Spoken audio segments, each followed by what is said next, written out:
नमस्कार दोस्तों, आपके YouTube चैनल रमा सर्वे पर आपका हार्दिक अभिनंदन।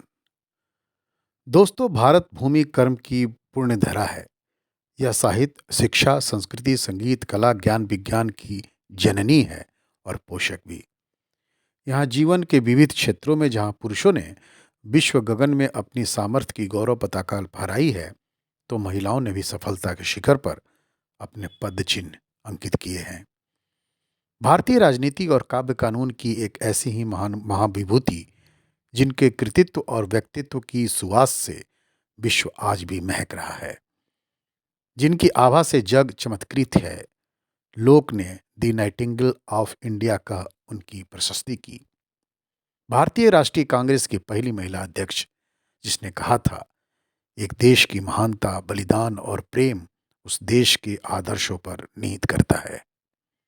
उन्होंने भारतीय महिलाओं के बारे में कहा था, जब आपको अपना झंडा संभालने के लिए किसी की आवश्यकता हो और जब आप आस्था के अभाव से पीड़ित हों, तब भारत की नारी आपका झंडा संभालने और आपकी शक्ति को थामने के लिए आपके साथ होगी।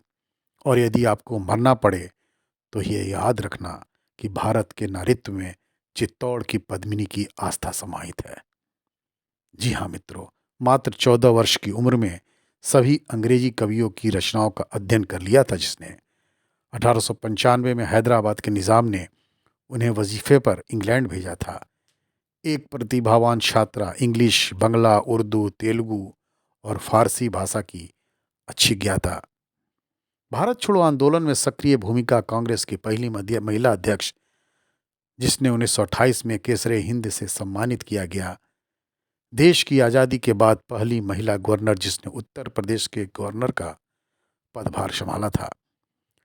जिसका मानना था कि यदि पुरुष देश की शान है तो महिला उस देश की नींव है। उनके कार्यों और महिलाओं के अधिकारों के लिए उनकी भूमिका को देखते हुए 13 फरवरी 2014 को भारत में राष्ट्रीय महिला दिवस मनाने की शुरुआत की गई थी।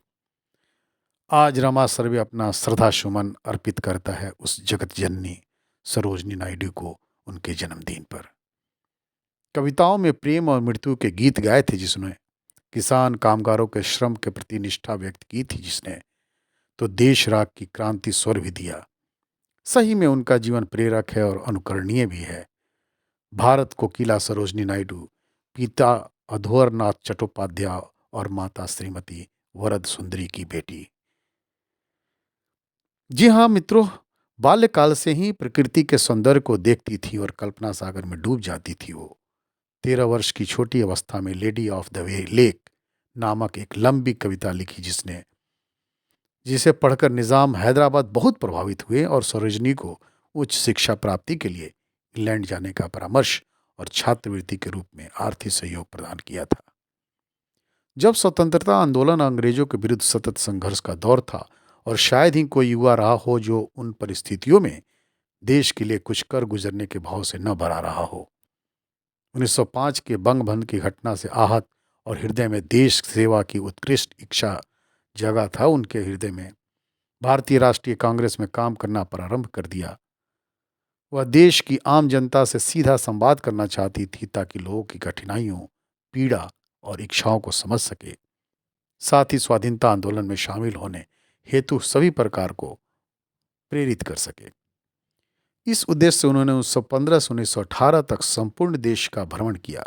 इस दौरान किसानों, मजदूरों, महिलाओं और विद्यार्थियों से बात भी की। वह अंग्रेजी, हिंदी, बांग्ला, उर्दू और तेलुगु भाषा की अच्छी जानकार तो थीं। देश भ्रमण की अवधि में वह लोगों से बातचीत करने में अपनी इस भाषाई सामर्थ्य का उपयोग करके सहजता से आत्मीय संबंध स्थापित कर लिया था जिसने। उनकी लोकप्रियता न केवल कांग्रेस पार्टी के अंदर बल्कि पूरे देश में लगातार बढ़ती जा रही थी। जनता उनको सुनना देखना चाहती थी। इसी का परिणाम था कि सरोजनी नायडू को 1925 में कानपुर में आयोजित कांग्रेस अधिवेशन की अध्यक्षता के रूप में चुना गया था। 1982 में भारत छोड़ो आंदोलन में सक्रिय सहभागिता, मार्च 1947 में एशियाई संबंध सम्मेलन की संचालन समिति की अध्यक्षता, स्वतंत्रता के लिए उनके अदम्य संघर्ष और आम जन के प्रति आत्मीयता भाव से वो आम जन के हृदय में बस गई थी। तब और अंत में जाकर मृत्यु 2 मार्च सन 1949 को हुई, लेकिन उस दिन में दोस्तों मृत्यु तो केवल देह की हुई थी। अपनी एक कविता में उन्होंने मृत्यु को कुछ देर के लिए ठहर जाने को कहा था। मेरी जीवन की शुद्धा नहीं मिटेगी जब तक, मत आना हे मृत्यु कभी तो मुझ तक। उनका जीवन लाभदायक और परिपूर्ण था। उस जीवन से उन्हें आत्मसंतुष्टि प्राप्त हुई थी या नहीं, यह तो कोई बता नहीं सकता, लेकिन इतना तो जरूर कहा जा सकता है कि उन्होंने अपने जीवन को एक उद्देश्य दिया था और उसी के अनुरूप वह जीती रही थी। ऐसा जीवन बहुत लोगों को नसीब नहीं होता है। गीत के विषाद से जीवन का विषाद मिटा देने के लिए वह प्रयास करती रही। उसी तरह उन्होंने जीवन बिताया। आने वाली पीढ़ियां इसी रूप में उन्हें याद करती रहेगी। उन्हें याद रखने का यही एक ढंग है। सरोजनी नायडू जो प्रेम और गीत के लिए जीती रही, सच्चे अर्थों में वह केसरे हिंद थी, भारत को खिला थी। तुम्हें मेरा शत शत नमन। बहुत बहुत धन्यवाद।